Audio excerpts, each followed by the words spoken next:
જે તે સ્થળ કે ઘટના પર જઈને જો અભ્યાસ કરવાનો હોય, શું વાત કરવામાં આવેલી છે?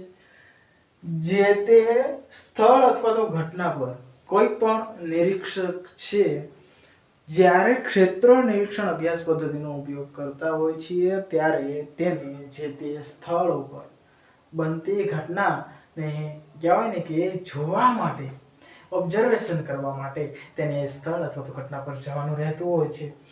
ત્યારે અને ત્યારે જ એવું કહી શકાય કે એ નિરીક્ષણ વડે ચોક્કસ જે માહિતી છે તે પ્રાપ્ત કરવામાં આવેલી હોય, આ માહિતી જે પ્રાપ્ત કરે છે તો તેને આપણે ક્ષેત્ર નિરીક્ષણ અભ્યાસ પદ્ધતિ કહી શકાય છે. એક્ઝામ્પલ ફોર, ઘણા બધા એક્ઝામ્પલ આપણે લખેલા છે કે પૂર છે, ભૂકંપ, બરોબર, ચૂંટણી પ્રક્રિયા, સામાજિક આંદોલનો, હડતાલો, વ્યવસાયિક ક્ષેત્રો વગેરે ઉદાહરણો અહીંયા આપણે લખેલા. તો વ્યવસાયિક ક્ષેત્રોમાં કેવી રીતે?